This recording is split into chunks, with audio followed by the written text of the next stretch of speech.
Weewaawo ku ddakiika zino ezikunukiriza okuwera ennya ezakayita ku ssaawa nnya ez'akalasamayanzi ennaku z'omwezi zino ziri 19 omwezi ogw'olubereberye omwaka 2020. Luwombo egobye 2020 wagume bamugolodde nsinzira wano okubalamusaako yonna gye musinzira okuwuliriza. Manyi nti bingi bye muyiseemu, ebimu biyinza okuba ebirungi, ebirala biyinza okuba ebibi, naye mu byonna ekitiibwa n'ettendo biddayo eri Mukama kubanga yagera embeera zonna ze tuyitamu mu bulamu bwaffe bwa buli lunaku. Manyi nti waliyo abatuuse mu bigambo ebitali birungi ate n'abalala nammwe ne mulaba essanyu, era byonna tugamba ekigambo kye kimu nti Katonda yeebazibwe olw'ebyo byonna bye tufunye mu mbeera ez'enjawulo. Wiiki gye tukubye amabega ebaddemu ebigambo bingi mu by'obufuzi, eby'obulamu, eby'enfuna, gattako embeera ezitali zimu zonna ezikolerwamu emirimu n'ezitambulizibwamu obulamu obwa bulijjo. Ebitono ku ebyo ebingi bye tukufunidde mu wiiki yonna bye binaajja mu budde bwe ngenda okuyitiramu byonna nga nange bwe mbikuŋŋaanyizza. Tereera wooteredde tujja kulaba byonna gye binaatambulira. Eddakiika 7 zino zimaze okuyita ku ssaawa 4 ez'akalasamayanzi. Tutandikira wano tulabe ebimu ku bikulu ebibadde mu wiiki eno gye tukubye amabega. Mu wiiki eno mubaddemu ebigambo ebikwatagana ne baminisita abajja abaalayizibwa luno jjuuzi bakwasibwe obuvunaanyizibwa obw'enjawulo mu kulembeze w'eggwanga. Abamu baakyusibwa okuva ministries ezimu ne bazzibwa mu ndala, abalala babadde bapya bennyini. Mu ministry evunaanyizibwa ku by'empuliziganya ne tekinologiya omwo eyitibwa ya ICT, omwo mwe mwavudde Frank Tumwebaze, ate ye Judith Nabakoba n'akwasibwa ministry eno. Kakati no Minister Frank Tumwebaze ye yamukubiriza nti waliwo ebintu bingi byalese mu kkubo ate n'engeri gavumenti gyessa ensimbi mu bantu baayo, ebintu ebyenjawulo mu bintu ebyatandikibwawo, agwanidde okugoberera bino. Frank Tumwebaze era nga yabadde minisita avunaanyizibwa ku bya tekinologiya n'ebyekikugu yagambye nti kikulu nnyo amuddidde mu bigere okufaayo okugoberera ebintu nga bwe bitambula.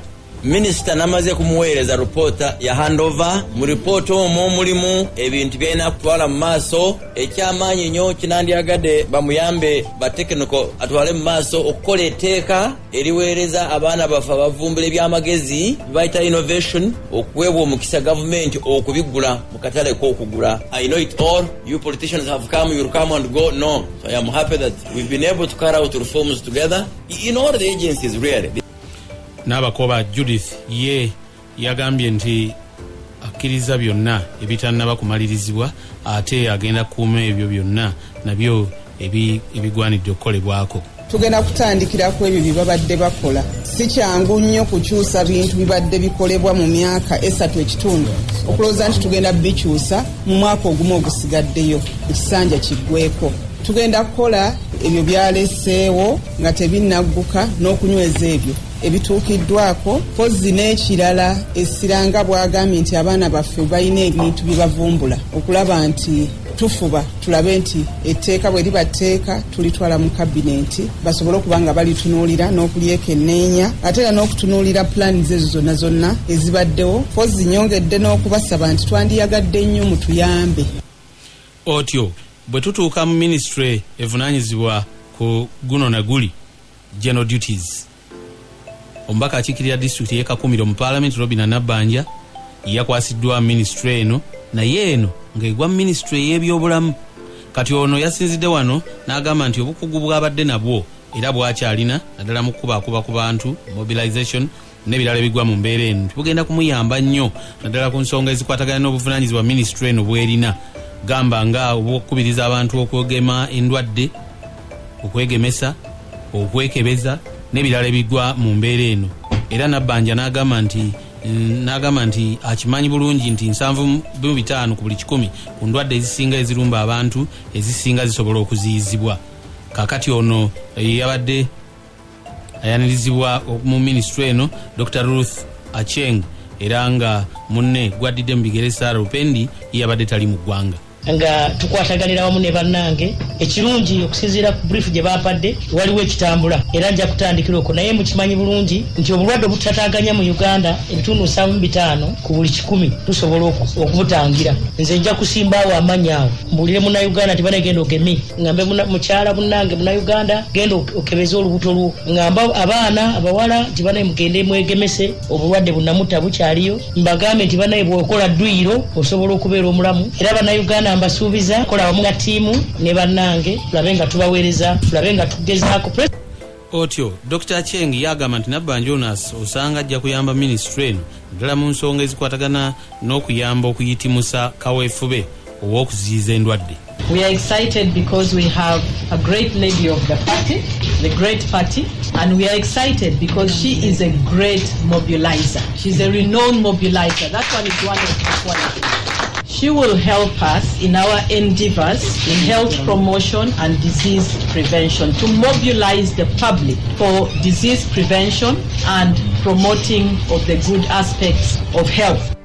Otyo kakati ye omubezi wa minister ono yagenda kuvunanyizibwa ku byabutonde Beatrice Atimu Anywal ono akiikirira munisipaali y'Ekitigu mu lukiiko olukulu olw'eggwanga ye n'agamba nti ensonga ezikwatagana n'okuwabulwa kwa president naddala ku nsonga ezikwatagana n'okulwanyisa obukenuzi okuva mu bitongole bya gavumenti agenda kugyesibako nnyo.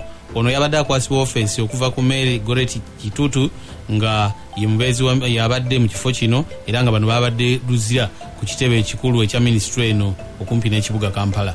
I just look towards implementing what we were cautioned by the president when he was giving us the instrument of this office. And I pray that with God's guidance, we implement it. And specifically, let's help make this ministry corrupt-free environment. And he talked about touching hands today. Ordinary Ugandans, we are a service provider, and the president was passionate about this.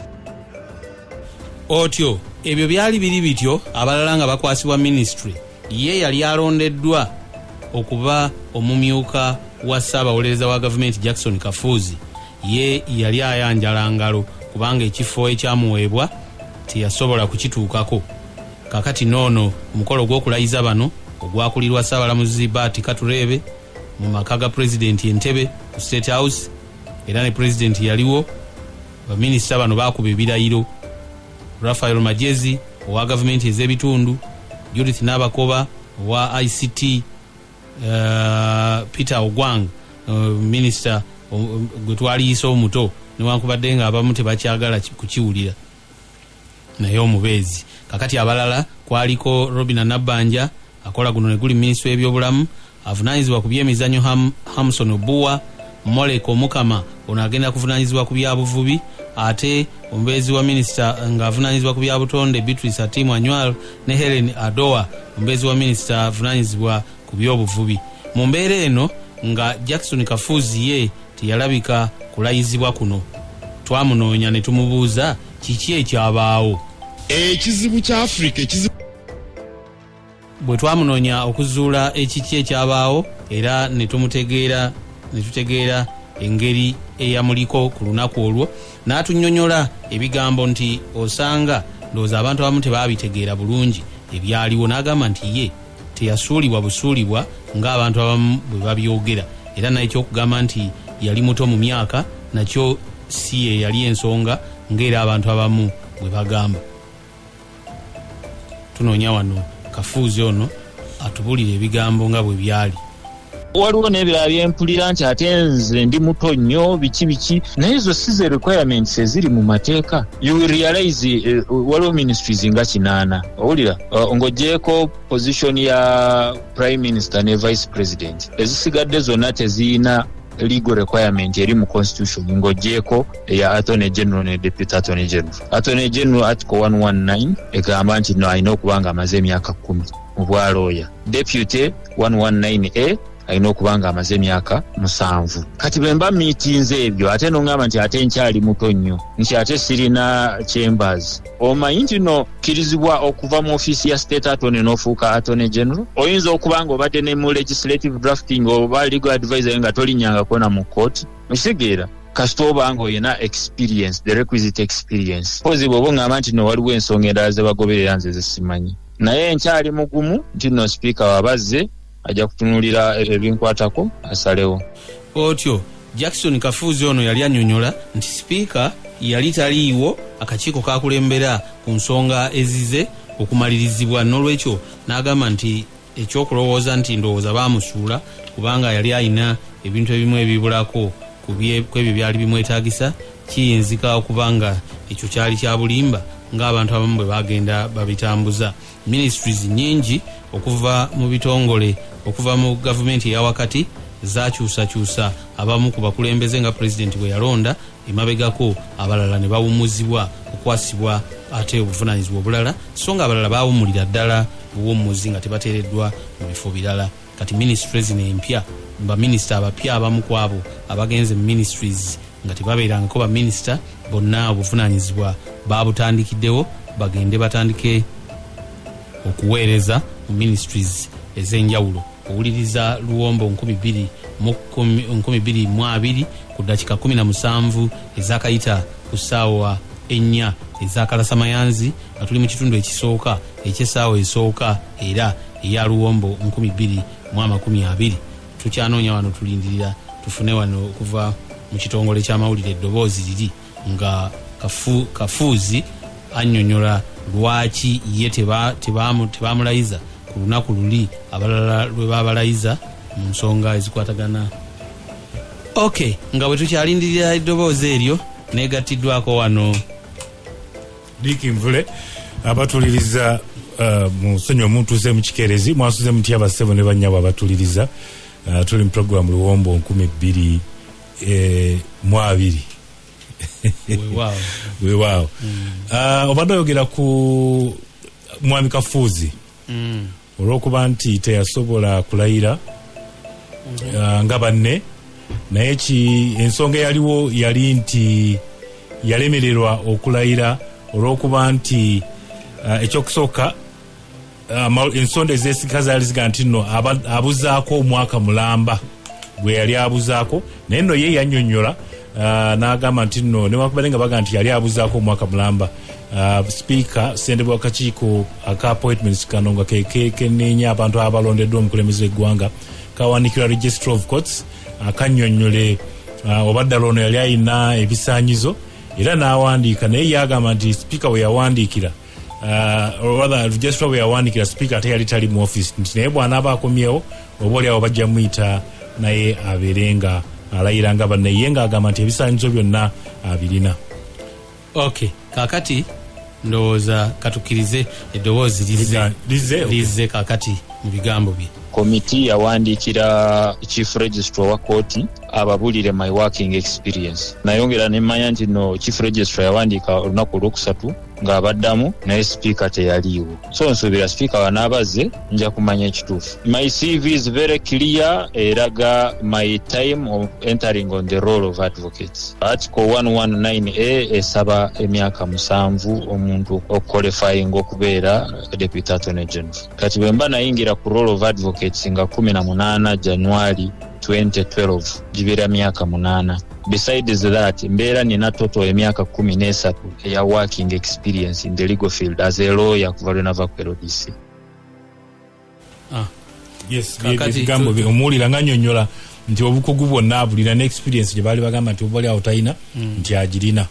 So nga registrar yali alina okuwandiikira sipiika amunnyonnyole oba ddala yali ateekedwa. Mpozi n'ebirala era ebitaavaayo bulungi byebyokuba nti n'abantu baali beemulugunya nga baga nti nno naye omuntu okubeera ssaabawolereza wa gavumenti nga talina kyembazze.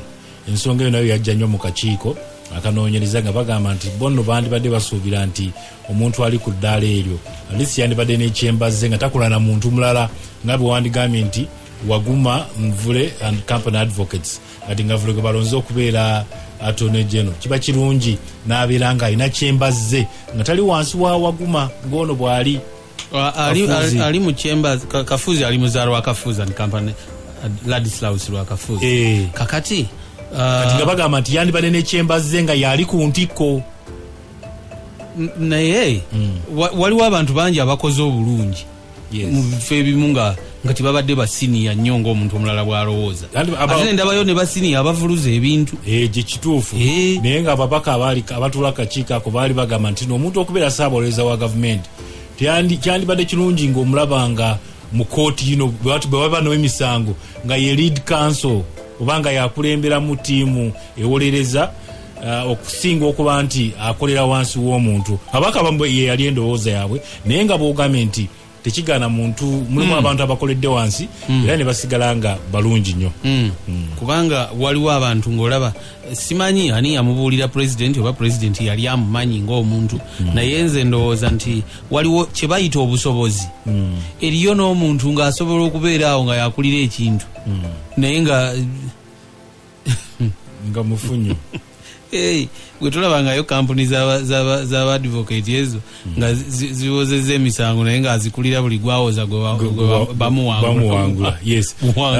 Ekimu ku bintu mpozi era oba oli awo ebireetedde ofiisi eno eya Attorney General obuzibu ababaka ba Parliament abatula akakiiko k'amateeka ndowooza era kyekyatera omukulembeze gwanga oba okukyusaamu nti mu mwaka oguwedde emisango gyonna egisinga obungi baba bagamba nti 9 ku buli 10 emisango gavumenti gye bagiwawaabira nti babadde bagigusingisa obanga gubasinga inabazi nga bagamba nti ofiisi ya ssaabawolereza wa gavumenti oba oliawo tekola bulungi naye ate abalala ne bagamba nti si lwa butaagala kukola bulungi nti actually bakola bulungi naye abantu abamu abatuula mu ofiisi eno beekubaana n'oludda oluwawaabirwa basobole okubasingisa emisango oluwaabi babawe damages mu ssente ne bagabana ekyo nakyo kiri awo abamu bwe batyo balowooza so ensonga oba oliawo omukulembeze gwanga lwaki yabadde ayagala okukola enkyukakyuka ng'alaba nti omusimbi gavumenti gwe bagikuba mu fine oluvannyuma lw'okusingisibwa emisango nga munene nnyo. Nze ndowooza nti kakati bwe kibanga bwe kityo era again weetaagawo evaluation simanyi oba ekyo kyali kikoleddwako ku kitongole ekyo ekya Attorney General okukikuba mu ttooki emirimu gyakyo gikola kitya kyo ng'ani akikuba mu ttooki appointing authority abudde abulina kakati n'ekirala nga appointing abalala ne bagenda mu birala okubalonda kyangu ngamba okutunuulira nagamba nti naye tutunuulire ekitongole kino nga bw'onoogamba nti yalonda Catherine bamugemereire n'abantu be bagende batunuulire ebyettaka naye ekyo kyetaaga okutunulamu bwe kibanga bwe kityo bakitunulemu ng'ekitongole kakati mama lokitunulamu ng'ekitongole tulabe ebintu nga bwe biri kubanga ojjukira wano bwe baatunula mu Bank of Uganda ebyavaamu newankubadde ng'ebimu tetumanyi bulungi oba byasibirawa byasibye nga endagaano y'abadde deputy governor tebagiziza bujja nga bagamba nti oba oliawo emivuyo egyaliyo giyinza okuba nti egyaleeta akabasa kakati nga bwe batunula mu Bank of Uganda ne batunula n'awalala kyetaagisa n'okutunula mu bintu nga bino kyetaaga kitunulirwemu kubanga ekyo kitongole okuba nti ebisinga obungi gavumenti gye bagiwawaabira oba nayo gyeba ewaabi ate gigisinga olabira ddala nga waliwo obuzibu. Nalabye emisango esente gavumenti zeyina okusasula abantu abagisinga emisango mingi nnyo ziri mu billions. Yes, ziri mu billions naye ogenda obitunulira byonna nga ku nkomerero ya byonna kisuulawo omusolo era nze ngendo zisasula era ate ani omulala asasula era gwe olina okusasula togani muwa omusolo tusasule billions tusasule emisango abakungu ba gavumenti gye bazza n'osasula emisolo sebo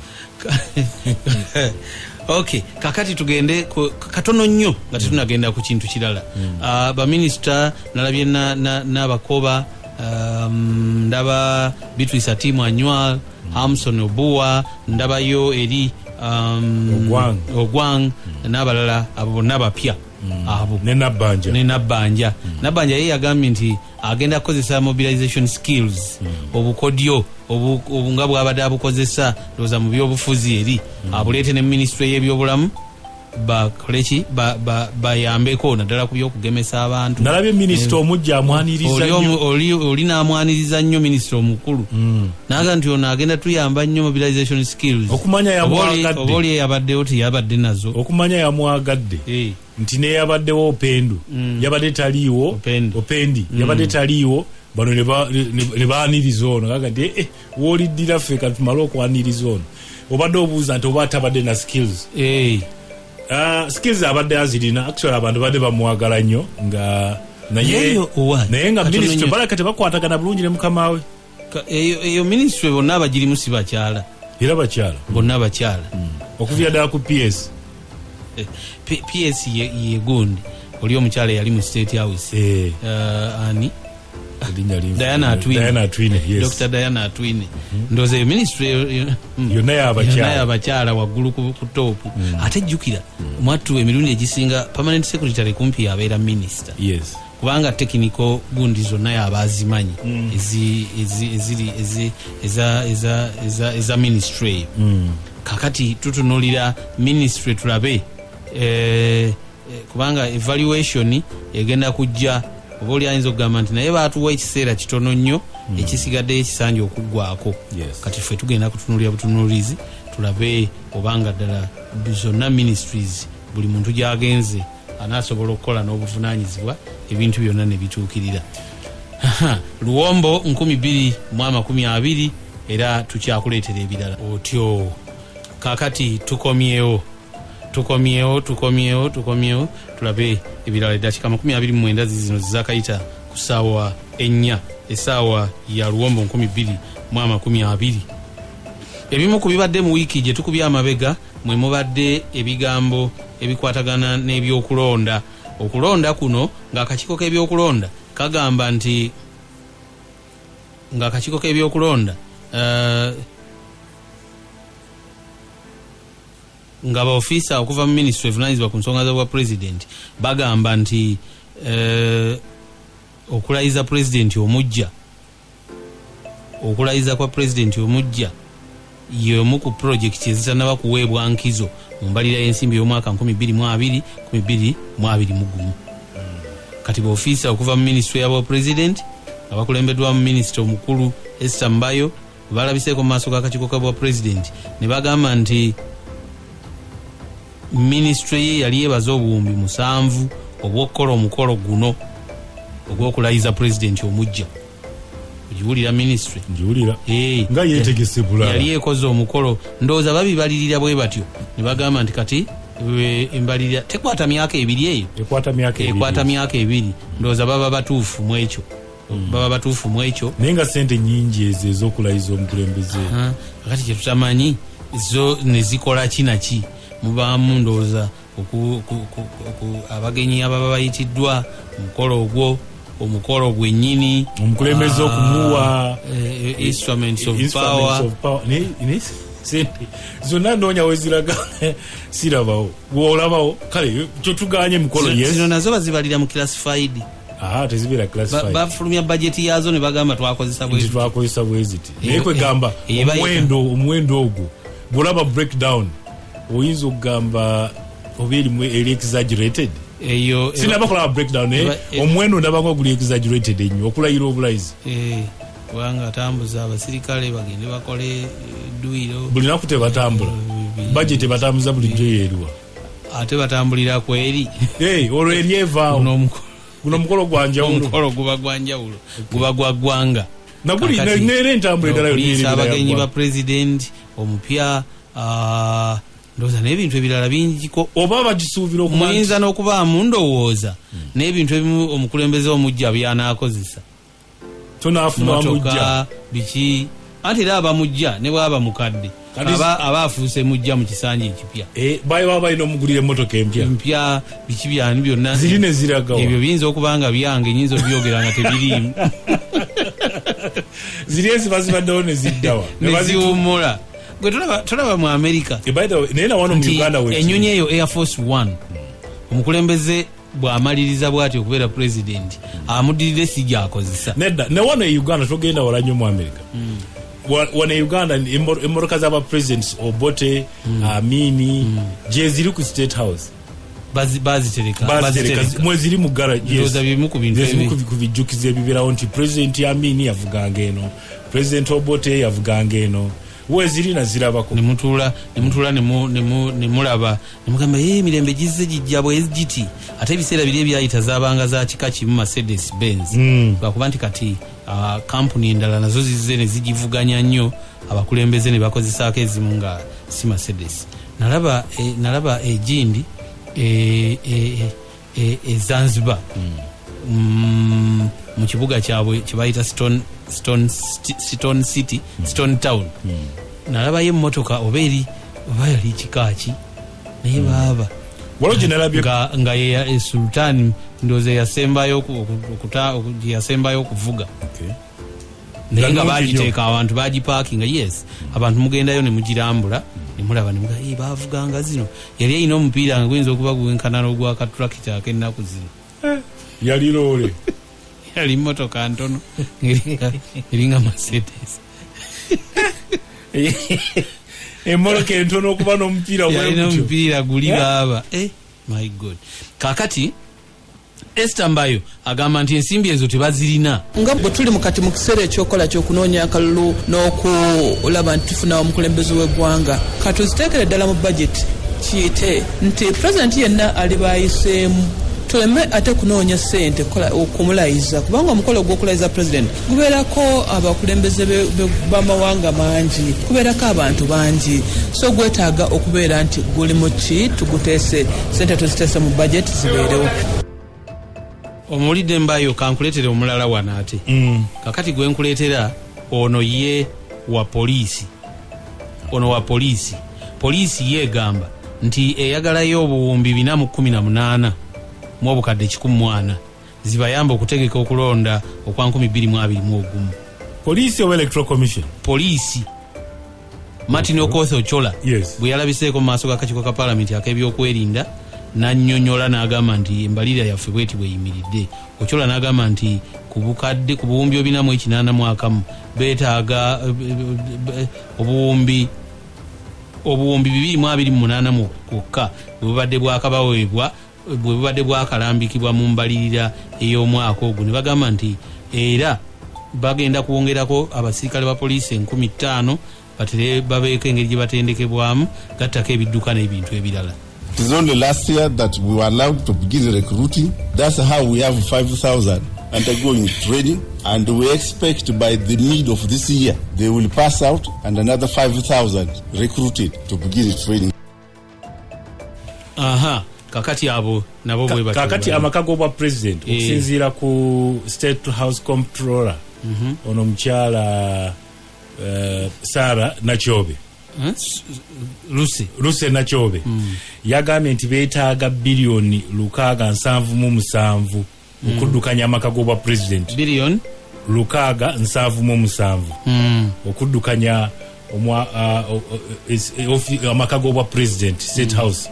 Naye wano waliwo omukyala abeera nnyo ku social media bamuyita Samwesi Gambe yagambye nti yakoze breakdown n'agamba nti no kiba kitegeeza nti olunaku bakozesa zinyambe kaawo omwendo ogwo breakdown olunaku baba bakozesa ziri ogambye ziri biliyoni meka 677 yes baba bakozesa biliyoni emu bulunaku mu obukadde 854 n'ayongerako breakdown endala eyo nti buli ssaawa baba bakozesa obukadde 707 n'ayongerako emitwalo 28 buli ddakiika baba bakozesa akakadde kamu emitwalo 28 ye yakoze breakdown ye n'agamba n'office kubamu akafanayo buli ddakiika z'eba ekozesa naye ebyo byerina byebitono omanyi kye bayita State House nga kinene wangi galinga maka malala gonna anti State House naye baamu n'office tetugaanye naye buli ddakiika okubanga bakozesa millioni kati eddakiika emu otwogerera kino ewedde olw'embeebe sente za State House nazo zibeera classified.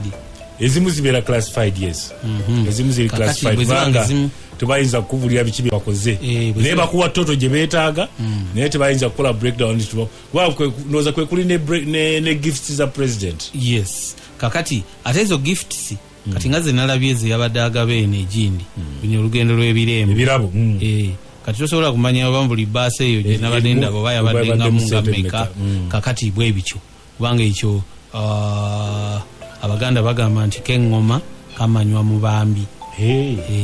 Omanyi eŋŋoma bagiteekamu akantu ke bayita omuzimu gw'eŋŋoma.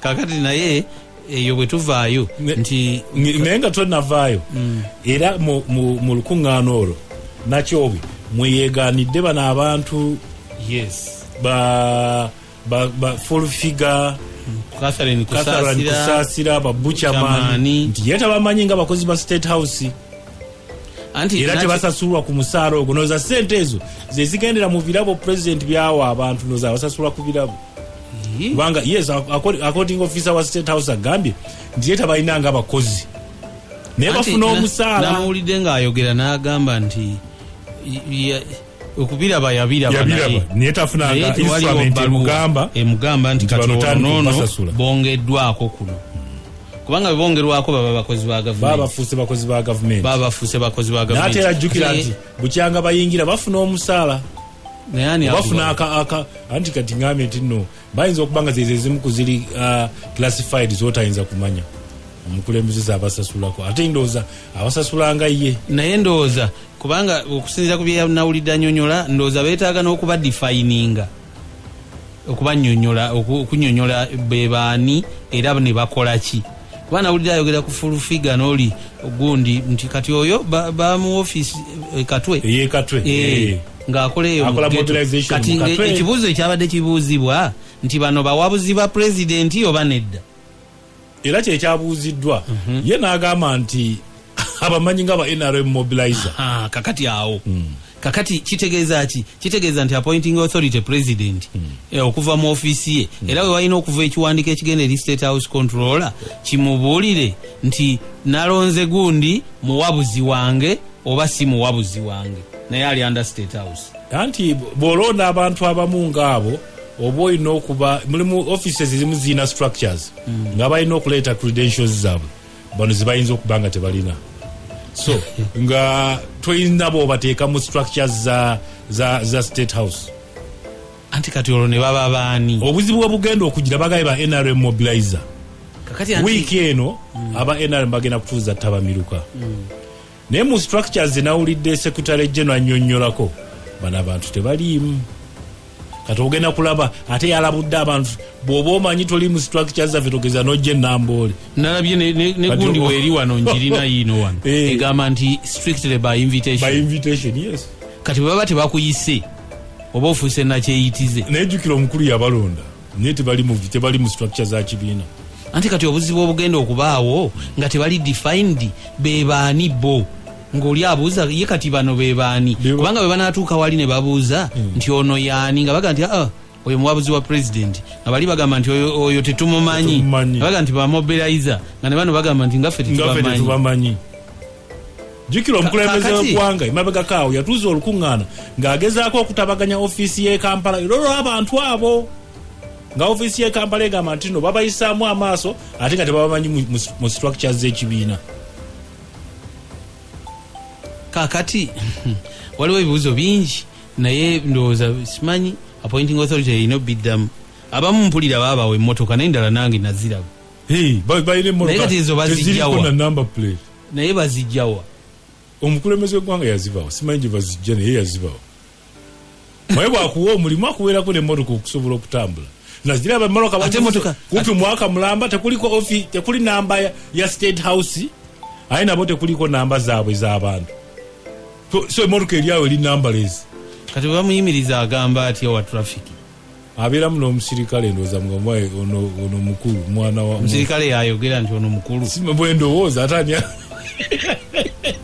mulimu ebintu bingi ebyetaaga okunnyonnyola mwami Kisule nze siri ku century sendeka kakati naye ekituufu diiki kyekino nti ndowooza abantu bano beetaaga okunnyonnyola obulungi n'abantu bennyini mwe bagenda okukolera babategeere kati singa omuntu wa bulijjo mwe bagenda okukolera kubanga kati gamba ng'oli avunaanyizibwa ku bwa ghetto nawulira kati ye ghetto president oli gundi nakyeyitize ono ani buchamani kakati kiri ekya ghetto president kyo tuyinza obutakifaako nnyo naye kati katufe ku kino nti abantu bamubuuza nti gwani ntinze buchamani buchamani ki omuwabuzi wa presidenti oba mobilizer wa NRM ye bamusisinkana ddi omuwabula ani presidenti kati ebyo ffe tebitukwatako naye okujjako nga kizze mu rekodi zaffe ez'amawulire nti bamusisinkanye ne bamuwabula kati ne tukireeta ne tugamba